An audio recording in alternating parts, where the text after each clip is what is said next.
All right, we move ahead to our next guest. We found out this past weekend that she will be one half of the main event for the UFC's event on June 13th. She'll take on Jessica I. And if you're going to change weight classes, doesn't hurt to get that headliner spot. Cynthia Calvillo joins us on What the Heck. Cynthia, how are you? I'm doing great. It's actually it's awesome. It's been a crazy last couple of days, so it's pretty awesome right now. I bet. This ambiance, this background is something else. This might be the best background we've had in the history of the show so far.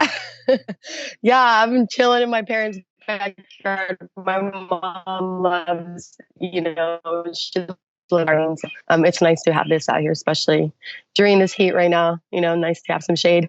Absolutely. So big opportunity for you in a couple of weeks' time. We'll dive into that big news in a moment. But how has life been for you over the last few months in the middle of a global pandemic? It's been crazy. It's been a roller coaster for sure. I think I was in transitioning of like kind of moving over here, and I was doing my camp. Originally, I was supposed to schedule to fight Antonina Shevchenko back April 20 and the 18th or the 24th or something. 24th, I forgot now just because of all the craziness.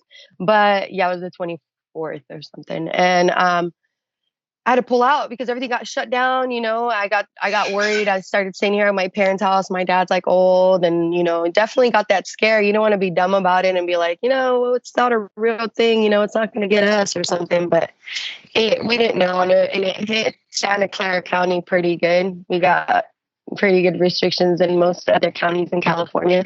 So, it's been crazy. I'm just happy things are starting to get back to normal. We can all start crawling out of our houses and getting back to what, we're used to doing. So it's been crazy, but I don't even know how to explain it. Yeah, because it seemed like the natural progression and sort of the formula the UFC was putting together was if fights were to fall out, they would just rebook them and put them back together on later dates. Was that fight with Shevchenko ever discussed at all to rebook that one? Yeah, we did kind of talk about it, but I couldn't give them an exact specific time because the new coaches that I was working with at AK that I was barely starting to work with, everything got shut down. Everybody got scared. The gym got closed. Khabib went back to Russia. And when that happened, we're like, all right, everything's off, and I was really trying really hard to still keep that fight. But my coaches that I was working with there were not comfortable with like going in. So I was just kind of like, well, I'm not going to go in there and fight by myself. It just didn't feel right, especially me switching up to a new team and be like, hey, guess what, guys? I'm still going to fight regardless of what you guys tell me to. Nice to meet you guys, So, we tried to keep it, but I didn't want to keep her waiting. I felt like if she wanted to continue fighting, have another fight, if she was available to have that and have the resources, especially because she lives with her coach and she trains with her sister, it's like, I didn't have that. And I definitely didn't have access to a gym at the time to, continue fighting for that fight. So, she went ahead and got rescheduled against Caitlin. And, we just started getting back in the gym this past week, barely this past week. Hav let us get back in there, and I was shooting a fight for July, and so I seen everybody was getting lined up already. Everybody in the flyweight division. I was like, man, it really sucks that I had to let go of this fight. I was like, this is a great fight for me. I would go into 125s, get to fight the champ's sister, beat her. What other way than to say, hi, I'm here now, But it passed by, and then I noticed everybody was getting lined up, getting fights, and I was like, man, who doesn't have a fight booked up? Well, I don't see Jessica's got anything booked up, or Jennifer Amaya, but Jennifer Amaya is, she's in Brazil, so I was like, maybe there are those, So I messaged my manager and I said, hey, does Jessica have anything matched up for July? That'd be great. Now that we're back in the gym, that'll give me plenty of time to get ready. And he's like, I don't think so. Let me check. And he messaged Mick, and Mick's like, no, she doesn't have anything lined up. How about main event June 13th? I'm like, what? I was like, wait, what? I was like, main event? I was like, dude, it was just an opportunity I cannot pass up. First, she's a number one contender in the flyweight division. And, how could I not say no? And, how could I say no to this opportunity? yeah, 3 weeks might not be enough. Maybe most people might not want to take it because it's a 5 round fight, but this is just an opportunity. You just don't, how can you go wrong from, going into another division and, fighting the number one contender. If I win, I'm already up there. So it's going to be great. I think it was a no brainer for me to go and take this. Absolutely. One of the big questions heading in regards to you was, were you going to find another place to train, another team to join? And heading into your last fight, we discussed you spending a lot of time in Thailand, and you got a ton out of that experience. And then we found out that, and you alluded to it, that you're with AKA now. How did that decision come to be for you? I think, I loved AKA. AKA was fun, and it's great. I love the coaches and the people over there, but it was really difficult for me when I went through some problems over there, dealing medical problems, and it was a horrible experience for me not being able to leave Thailand to come back home during that time, and it just gave me just like this feeling of just like I gotta go home. I gotta go home and I gotta be with my family. I just need to go, and so it was just that time. I was struggling a bit. I was trying to find where am I going to train after Team Alpha Male. It was a huge gym, big name gym, and I was having a hard time. But then, coming home over here to go visit my family, there's AKA there. I always knew AKA was there, but it was always big boys, not a lot of smaller people for me to work with.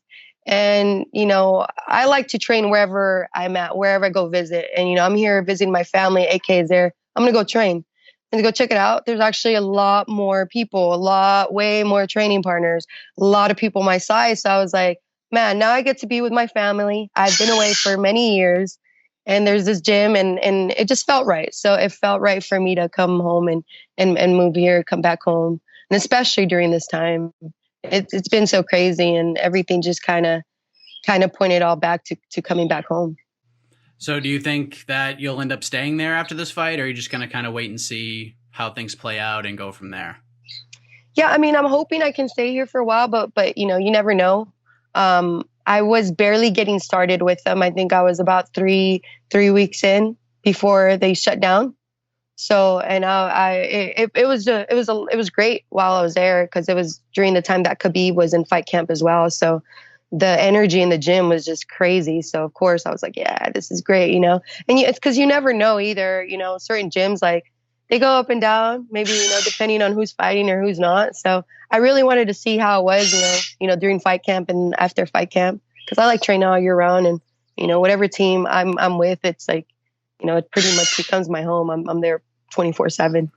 So is AKA like fully back open now, or is it still under some sort of restrictions with, lower size of group and things like that? Oh, 100%. The gym is closed. The gym is closed.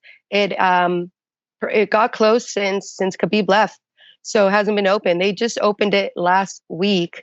And it's only me and one other fighter in there right now because he's got to fight for, I believe, the contender. And then just me, because I'm the only one that's got a fight that's lined up. So I think little by little, the next couple of weeks, we're going to start lifting a couple of those restrictions. That's what Governor Gavin Newsom said. Of course, we have the best governor. Wink, wink. But anyways, yeah. So it was really tough, man. Our county got hit pretty bad. Everybody was really scared, and I don't blame them. I was scared too. Like I said, just being around my parents, but I didn't want to go and going in and out of the house and even train and, I'm bringing it in and it's, I was scared for that, but now we're getting back to normal.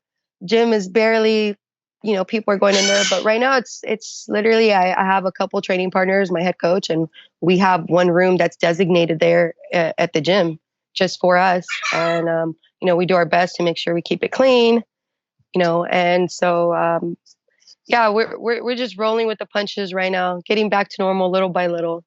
But it's still really weird. It feels like post-apocalypse. So, yeah. I was gonna say, did the three Jacksonville events sort of loosen you up a little bit in regards to booking another fight? Because I mean, we did have a couple of positive tests, Jacare and his team, and that was unfortunate news. But other than that, it was pretty successful, and nobody really was infected by anything outside of those three guys. Did that sort of open you up to the idea of getting back in there once you saw those three events go down? It did. I got really jealous and like the fighter in me, like I was just kind of really irritated because I was like, man, I know if it wasn't for like if I didn't have like the like probably support of like a gym or coaching staff or the access to it, I probably still would have tried to continue to fight for that fight, but because I didn't and the new coaches I was working with didn't feel comfortable with cornering and at that training, I didn't want to put them at risk and their family of like, going out of their way to go train me as well. So um that was a tough one. But once I started seeing the fights coming on, and I keep in touch with my coaches every week, and I'm like, come on, everybody else is doing it. What is ours, So I've just been kind of just been pushy a little bit. As soon as I ground the green light that like go back in the gym, I was just like the first one there, and I was like, yes, So, yeah, no, I was definitely jealous of everybody who got to fight the last couple Jacksonville events for sure. So that's why I had to get on it. I was like, man, everybody. After that, I noticed everybody all that because everybody was kind of scared. I was like, we don't know if these fights are going to happen. They already canceled. But once we knew that 3 of them happened, we're like, okay, well, they are going to happen. So maybe we can, make the sacrifices to figure out how to train during this time. And then that's when I seen everybody was getting matched up, and I was like, wait for me. I know this is your first main event in the UFC. Is this your first main event ever, regardless of promotion? Yeah, yeah. I think for as a professional, yeah. Actually, only as an amateur, I had like one main event, I think. But as a professional, yeah, in the UFC, this is my first one. I had 2 co-main event, and this is my first one. I know most people for sure definitely do not agree with this main event, which is fine. But I also know a lot of other fighters don't want to jump in a 5-round match, So especially during this time at a short notice. So, sometimes you got to take those offers. You could just not refuse. Yeah, you alluded to it, the sort of elephant in the room here, and I'm sure you knew this question was coming, sort of following up on what you just said. The matchup, I think, overall was praised for what it was. However, like you said, there didn't seem like there was a lot of people who were overly enthused that this would be a main event for a UFC fight card. And I know you try to block up the negativity. That's what you have to do these days in a crazy social media world that we're in. But, how did you react to the response from people that this was the main event and really not looked at in a positive light, so to speak? I mean, honestly, to tell you the truth, I myself was very surprised, when this happened, like to give me the main event, especially considering that I had missed weight the last fight. My track record's been a little bit off these last couple times. I haven't been putting on the best performances, especially me going, getting a draw and missing weight, and then coming in. And I thought for sure when I was like, I knew that it was strange situations run out during COVID. And so, but I still kind of felt kind of weird. I was like, man, I had to pull out of this. I couldn't, I had to pull out the other fight because of this that's going on. And I just didn't seem like I was going to be in the right place. I was happy to get something, and when it happened, I was just like, man, I'm going to take it. And I know a lot of people don't agree with it, but honestly, F y'all. to tell you the truth, I mean, I really, really don't care, man. It's strange times right now. I mean, I don't necessarily, I'm not even sure if I probably would have got this opportunity had it not been because of COVID, just because I know some people were worried about taking certain fights. There's a lot of match systems that like got mixed up. A lot of things got switched up. They're just trying to make fights happen right now. And I think that's great. I'm extremely appreciative. But I really don't give a damn what any people say. They'd be dumb to think that what am I supposed to be like? No, guys, I do not agree with this main event right now. I don't know why you guys did this. No, we're not going to do it. No, of course we're going to take it as fighters and where we're at. Whoever be in my position would absolutely 100% take that fight. And if you guys want to sit on it, then go ahead. I guarantee you motherfuckers will do it, So it's like, it is what it is. You might not agree with it, but it's crazy times and I'm going to run with it and I'm going to go out there and I'm going to put the performance of my life, especially going up to 25s. These weight cuts are going to be easy money for me. I can take these short notice fights and I'm excited to be able to do that again, and I'm taking Dana up on that offer about having at least 4 fights this year. So I'm going to get that done, main event, no main event. Yeah, I mean, that was kind of my reaction to it. I mean, you could say what you want about the fight and the placement of it, but what are you supposed to say? You know what? There's a couple other fighters who deserve that spot over me. So why don't they do that and we'll fight in the co-main event? Like that's just crazy talk. Does that add any extra motivation to this fight? Some extra bulletin board material at all, or do you just it's just you're past all the negativity at this point? Dude, it's been so crazy, man. I've had to deal with so many people talking shit, whether it was my last fight missing weight, whether it was before when I got suspended, you know. Um, Luckily, because of going through these up and downs, I mean, my first year as a rookie was like the best. Everybody was like, at first, they're like, who the fuck is this chick? Next thing you know, everybody's on the fucking train. I lose, I get suspended, and now I'm back on the other side. So it's like, you know, it's a lot of up and down. I'm kind of used to it. I already know how people are in social media. It's a bunch of people that say shit online that would never. I don't think I've ever had anybody talk shit, any fans or any of these people that talk to me online have as had anyone talk to me like that in person ever. You know what I mean? It's just like you're just gonna get a bunch of these assholes out there, and that's fine. You know, you can go there, you can tune in or try to see me get beat up or win, whatever. It doesn't matter. You know, I'm just happy to be here and doing my job and doing what I get to love. I get to do what I love every freaking day. So, I mean, you're going to get criticized anyway, right? So might as well do it doing what you love. Absolutely. And Jessica is one of those people who experiences that a lot too. She suffered one of the most vicious knockouts you will ever see in this sport against Valentina Shevchenko. And then the UFC matches her up with Viviane Araujo. There you go. Araujo in December. And a lot of people thought when that fight was put together that she was about to be just a name added to Viviane's resume. But big props to Jessica. She showed a ton of heart to bounce back and pick up a win after such a devastating loss. I'm sure she cost a lot of people some money at the betting window too. But is Jessica someone that you've been at least paying attention to despite being in a different weight class through your UFC run? Oh, absolutely. I mean, she was somebody that was in before I turned pro. I even fought as an amateur, I should say. I remember following her while she was an amateur, and she was undefeated as an amateur or something like that. But I know she had a good record, and so I always had my eyes on her. I always kind of like looked up to her and stuff like that. But then once we got into the UFC, I knew that at one point, you know, or another, you know, we could cross paths because she was at 25 and she went into 35s because there was no 25 division in the UFC. Same thing with me when I got into UFC. The only reason I did 25s is because there was no 25, so I went to 15. I was too small to 135s, but I was too big for 115. So now it's kind of like everybody's meeting up at the weight class where they're supposed to.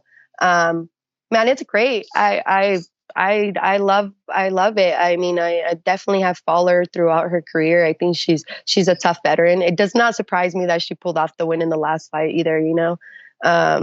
She's a veteran. I mean, some people forget, you know, the people that she's fought and stuff like that. Yeah, she had a devastating, you know, KO, but who doesn't have sometimes you go through things like that, you know, and it's all about, you know, how you get up from that. And obviously she shows a lot of mental toughness. She just kind of brushed that underneath and kept going, you know. So, you know, we know she's a game player. She's a vet of the game, and I'm very excited to compete against her.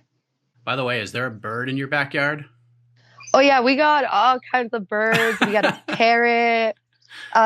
So in the community that I lived here in East Side San Jose with my parents, it's probably the hood of San Jose, but it's mostly Mexican American community around here, and they all got all kinds of animals. Some, I think my other neighbors got like chickens and a goat, and I'm telling you, they're small houses with a backyard. It's not like we got a lot of like huge properties or anything. So yeah, we got all kinds of exotic animals over here. Yes, a very excited one that we can hear throughout. But how are you feeling these days now that you don't have to worry about cutting to 115 anymore? Is it a bit more comforting knowing that you don't have to cut those extra 10 pounds? Oh, absolutely. Like I feel great during training. Usually every time when cutting at 115s, I'm cutting down drastically. I'm like during the last 3 weeks and I'm walking a lot lighter. And I just feel it in training. It kind of messes with my confidence because like these people that I normal training times that, you know, normally I can give them a good run for their money or I can beat them or whatever it is, you know, as far as weight, it's a good fight. But then when I start lowering weight and I feel a little weaker, I feel like these guys are just like pushing me around, throwing me around. I'm like, you know, and confident, like, you know, in my mind, I'm just like, oh, I'm weaker. I'm, you know, this and that. So now that I get to eat really good and, you know, not worry about a weight cut, I'm usually just walking about 10 over, you know. When I was fighting Australia, I would maybe walk around, the lowest that I could was low 30s. So it's not much of a difference, you know. So I'm excited not to have the weight cut, and I think it's going to help my performance a lot, especially, you know, my endurance, being able to go into deeper into later rounds, because of it. So I'm excited. I feel great and full of energy. Are you concerned about Jessica making the weight? Like she did win her last fight, but she missed weight by 5 pounds. Do you think that might be an issue, or do you not care because that's extra money in your bank account? I mean, of course, it's going to be extra money in my bank account. If she doesn't make weight, you know, that sucks. I believe that the last time that she missed weight was her first time that she missed weight. So we'll see. We'll see. I know this is a different circumstances too because she's been in quarantine. I don't think she was getting ready for a fight. I know she was been like still working out. I mean, she still has her whole team training in her garage, so she's still been having her practices. I think since the PI closed or the gym's closed. So she's had that, but I also feel like she hasn't been trying to like keep her weight down for a fight that's going to happen. So who knows? I'm worried a little bit, but I know she's probably going to have a tough weight cut. But it doesn't bother me. I've fought other people before when they miss weight. Joanne Calderwood, I fought her. She had missed weight. It's all right. It's a tough weight cut. So I wouldn't be surprised if she does, just considering because it's a 3 weeks, 3 weeks notice. But I feel like she would make it. How does this all go down June 13th? First main event. How do you introduce yourself to this new division against a former title challenger? And I'm gonna go out there and just fight my heart out. I've been just trying to push myself, making sure I'm pushing myself these next couple of weeks and push my conditioning. There's no secret. I love my big game is I got to take you down and I got to, swarm on you, top game, whether it's going to be ground and pound or submission. I feel like overall I'm going to be better than her. I mean, people are probably going to question my conditioning just because it's a short notice fight, but I feel like I feel pretty good. So, in the training that I have been putting in last week and this week. So, I think I'm going to be faster than her. I think that the weight cut's definitely going to have more of a factor on her than it is going to be in me. And I don't know. I think it's going to be a great fight. It's going to be a great fight to really showcase and tell people, some people are like, man, I don't know if she should go up to 125s. She's a 115 or maybe she's going to be dominated. But people don't realize that I started fighting at 135s. So most of my amateur career has been 35, 25s. Before I got into the UFC, I had only previously fought strawweight once. I only turned strawweight because I wanted to fight in the UFC, but I don't have to do that anymore. So, yeah. So I think we're definitely not going to try to drag it into the 5th round. We have to get in there and we got to get the finish as fast as we freaking can. That's the freaking plan. We're not in here where we didn't spend 8 weeks or more than 8 weeks to condition ourselves to fight for a 5-round war. I got to go on there and I just got to put it to her right away, and take her out. That's the game plan, especially when you take a short notice fight like this. That's supposed to be 5 rounds. Yeah. Obviously we're not looking past Jessica here, but you touched on this earlier, but if you go out there and you have a great performance, you said it yourself, you're right in the title hunt at 125, yep. A division that's gotten very interesting. There's a lot of big fights that are booked for upcoming cards. Do you allow yourself to visualize being in that spot potentially, or do you try not to look past what's going to happen on June 13th? Yeah, absolutely. All the time. From the time that I started training before I even got into the UFC, that this is what I do. This is my job. It's 24/7. I wake up and I think about those things all the time. I think about them before I go to bed, and when I wake up. My ultimate goal is to be one of the best in the world, and I want to be a world champion. My thing is not, oh, hey, I'm into the UFC. I'm a so-so fighter, and whatever. Yeah, I don't look past my opponents. The fight in front of me is the most important, but the ultimate goal in the back of my head for what is always to be, I want to be one of the best in the world, and that is to be a champion. And to be able to go up there, I'm fine. I feel like I belong over there. I mean, there's a lot of girls, pretty much, I would say 9 out of the 10 girls that I fought as a professional have all in the UFC or were in the UFC. I've always fought top level girls since I got into it, since I turned pro. And, I already beat Jillian Robertson. I beat Montana De La Rosa. Those are flyweights, that are into the UFC already. And they have been a lot of them been like successful. I beat Joanne Calderwood. She's up next for the title. I beat Poliana. She's going up to flyweight. Courtney Casey. She just made her debut at flyweight. Pretty much everybody that I fought already is pretty much a flyweight, for the most part, other than Carla Esparza. it's I feel like I'm going to do great. I think a lot of people are going to be surprised, and I'm ready. Like I said, I might not have a lot of people on board right now or agree with the opportunity that I'm given right now, but that's fine. I'm sure I'm going to change their mind. Once they see me make my debut in the 125 division. Well said. Big fight coming up on June 13th. Main event against Jessica Eye. Cynthia Calvillo joining us on the program. Thank you very much for the time, Cynthia. Appreciate the ambiance once again. Big thank you to you and to all the exotic animals in the backyard. All the best to you for the rest of this camp and in the fight itself in a couple weeks. Thank you. Thank you so much. And for all those people saying that, they ain't going to tune in to watch the fight just because we're the main event, that's fine with me. It's not like you got anything else to do, but, you're definitely going to be changing your mind after June 13th. That's for sure. Well, you're handling this very admirably, Cynthia. I appreciate it very much. And we'll talk soon. All right.